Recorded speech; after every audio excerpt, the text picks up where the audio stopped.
महत्वाची बातमी आहे, बच्चू कडू यांना सेटलमेंट कमिशनर पद द्या असं रवी राणा यांनी टीका केलेली होती।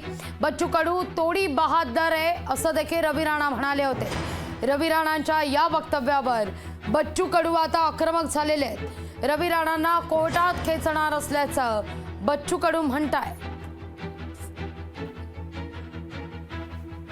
फक्त नवनीताला पळायचंय आणि काँग्रेसची बी टीम झालेली आहे आणि पूर्ण महाराष्ट्रामध्ये कवाळे साहेब जो आमचा भाऊ आहे तो तोडीबाज म्हणून ओळखला जाते।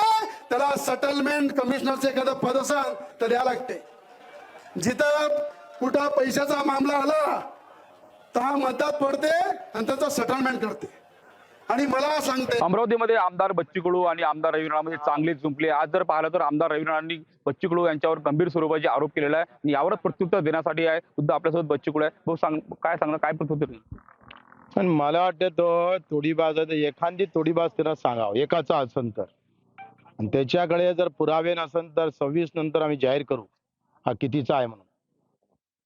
आम्हाला बी टीम म्हणतं का? तारी बायको तिकडे बीजेपी, तू स्वाभिमान मध्ये आणि पोरग प्रहार मध्ये एबीसी। काही आपली लायकी पाहन मग बोल म्हणा त्याला। प्रत्येक कानूनात जे आहे जे बच्चू कडू तोडी करतात असं देखील त्याला कोर्टातही खेचणार आहे। आता तर पाया लागत होता तो, तुम्हाला माहित आहे, तुम्हीच दाखवलं टीव्हीवर। बच्चू भाऊ आमचे मोठे भाऊ आहे, थोडं समजदारी घ्या, माफी मागतोय।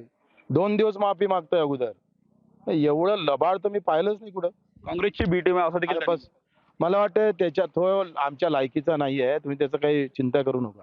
निश्चित हे होते बच्चू कडूंनी जे आहे जे आमदार रवी राणांच्या आरोपावर जोरदार असं या ठिकाणी प्रत्युत्तर दिलेलं आहे। सूरज दहाट, लोकशाही मराठी, अमरावती। लोकशाही मराठी ऐका, पहा, जागरूक रहा।